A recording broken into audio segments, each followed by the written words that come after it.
Albert Einstein once said, everybody's a genius. But if you judge a fish by its ability to climb a tree, it will live its whole life believing that it is stupid. Ladies and gentlemen of the jury, today on trial we have modern day schooling. Glad you could come. Not only does he make fish climb trees, but also makes them climb down and do a 10-mile run. Tell me, school, are you proud of the things you've done? Turning millions of people into robots, do you find that fun? Do you realize how many kids relate to that fish swimming upstream in class, never finding their gifts, thinking they are stupid, believing they are useless? Well, the time has come, no more excuses. I call school to the stand and accuse him of killing creativity, individuality, and being intellectually abusive. He's an ancient institution that has outlived his usage. So, Your Honor, this concludes my opening statement, and if I may present the evidence of my case, I will prove it. Proceed. Exhibit A. Here's a modern day phone. Recognize it? Here's a phone from 150 years ago. Big difference, right? Stay with me. Here's a car from today, and here's a car from 150 years ago. Big difference, right? Well, get this. Here's a classroom of today, and here's a class we used 150 years ago. Now, ain't that a shame? In literally more than a century, nothing has changed. Yet you claim to prepare students for the future? But with evidence like that, I must ask, do you prepare students for the future or the past? I did a background check on you and let the record show that you were made to train people to work in factories, which explains why you put students in straight rows, nice and neat, tell them sit still, raise your hand if you want to speak, give them a short break to eat, and for 8 hours a day, tell them what to think. Oh, and make them compete to get an A letter which determines product quality, hence grade A of meat. I get it. Back then, times were different. We all have a past. I myself am no Gandhi. But today, we don't need to make robot zombies. The world has progressed. And now we need people who think creatively, innovatively, critically, independently, with the ability to connect. See, every scientist will tell you that no two brains are the same.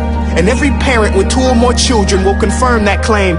So please explain why you treat students like cookie cutter frames or snapback hats, giving them this one-size-fits-all crap. Watch your language. Sorry, Your Honor, but if a doctor prescribed the exact same medicine to all of his patients, the results will be tragic. So many people would get sick, yet when it comes to school, this is exactly what happens. This educational malpractice, where one teacher stands in front of 20 kids, each one having different strengths, different needs, different gifts, different dreams, and you teach the same thing the same way? That's horrific. Ladies and gentlemen, the defendant should not be acquitted. This may be one of the worst criminal offenses ever to be committed. And let's mention the way you treat your employees. Objection. Overruled. I want to hear this. It's a shame. I mean, teachers have the most important job on the planet, yet they're underpaid. No wonder so many students are short-changed. Let's be honest. Teachers should earn just as much as doctors, because a doctor can do heart surgery and save the life of a kid.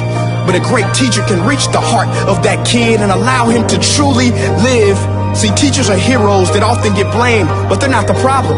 They work in a system without many options or rights. Curriculums are created by policymakers, most of which have never taught a day in their life. Just obsessed with standardized tests. They think bubbling in a multiple choice question will determine success. That's outlandish. In fact, these tests are too crude to be used and should be abandoned, but don't take my word for it. Take Frederick J. Kelly, the man who invented standardized testing, who said, and I quote, "These tests are too crude to be used and should be abandoned." Ladies and gentlemen of the jury, if we continue down this road, the results will be lethal. I don't have much faith in school, but I do have faith in people.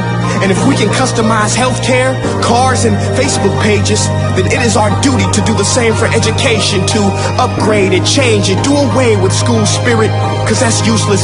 Unless we're working to bring the spirit out of each and every student, that should be our task.